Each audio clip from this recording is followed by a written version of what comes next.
A major meeting between two countries could spell trouble for the entire world. New reports that North Korean leader Kim Jong Un could potentially travel to Russia this month to meet with President Vladimir Putin. Right now, there are reports North Korea has been in talks with Moscow to supply Russia with more weapons for its war against Ukraine. Now, the two leaders last met in April of 2019. This meeting would be Kim's first with a foreign leader since North Korea closed its borders back in January of 2020. National Security Adviser Jake Sullivan says discussions between North Korea providing Russia weapons are, quote, actively advancing.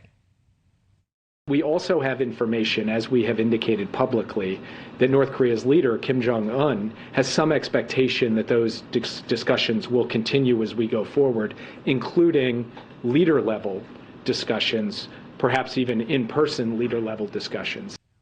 All right, so joining me now, Lieutenant Colonel Daniel Davis, a senior fellow military expert. Colonel, thank you so much for giving us some of your time. So, we heard from Jake Sullivan at that Pentagon briefing today, but if these talks between Kim and Putin do take place, how significant would that be? Well, it could be potentially very significant because, North Korea has always prided themselves on the way forward without relying on anyone, whether the Soviet Union or China, or Russia, since that's happened too. And now then they seem to be moving back into directions where they see mutual benefit with Russia. Russia, on the other hand, definitely sees some benefit because as many reports have been coming out recently, they even though they've ramped up their production of artillery shells, they don't have enough to do what they think they need to. So they are looking for help from North Korea, just like, ironically, we're looking to South Korea to help the Ukraine side. But if they actually get together and start to form a more active relationship, that ultimately is probably not going to be good for the United States to have two of our adversaries working closer together when that's already happening with Russia and China, Russia and Iran. Right. So this is just kind of moving all those together, which is probably not good for America. Yeah, probably not. Why do you think, Colonel, that the Kremlin will not confirm whether or not this is actually going to happen? That's not entirely unusual. Russia does like to keep things in the shadows, and especially at the official level, they often won't comment on anything until it's actually already happening. It could also indicate that there's some last-minute negotiations to decide for sure that they do want to do this. And I know for sure that they have some mid-level meetings that are continuing to go on, and even after the Russian Minister of Defense left last month. So it could be that issues are not completely ironed out, and they don't want the leaders to meet until they have an agreement already in place. All right. So, Colonel, no surprise that, we're not getting any confirmation from North Korea on this. They're not exactly on a really talkative basis with the United States, I guess, for lack of a better way of putting it.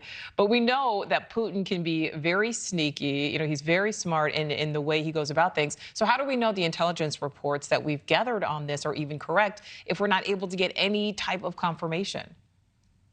Well, I mean, we can't is the bottom line there because, North Korea is notorious for having their operations shrouded in secrecy. And of course, obviously, the Kremlin tries to do the same. But given the fact that the Minister of Defense went to Pyongyang in person, the first time that's happened since Kim Jong Un has been in office, I think actually the first time since the dissolution of the Soviet Union, the Minister of Defense went there to celebrate the end of the Korean War in a very public way, and he was given a tour of the many armament factories, and they were openly talking about that. So it stands to reason, just on what we can see on the surface publicly, that this is probably going to happen. All right, my last question for you. We say that, or you say that, this could potentially not be good for the world. But we know Kim Jong Un has continually tried to provoke the U.S. He's constantly doing these missile tests.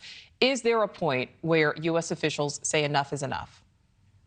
Well, I mean, if by that you mean that we would take some action, I think the answer is no, because this frankly illustrates one of the problems of our foreign policy. One of the things we love to go to is sanctions. There's already some renewed talk about sanctioning North Korea if this actually happens too. But the problem is when you sanction all the time and you never release them, people get used to dealing with that. So there's not a lot we can sanction additionally that we have. So that gives us much less leverage over North Korea. So there's really very little that we can do now other than to watch and see what happens. And we're kind of stuck with that. I mean, that's just the blunt truth. Yeah, and the power grab attempt, continues. All right, Lieutenant Colonel Daniel Davis, great speaking with you. Thank you.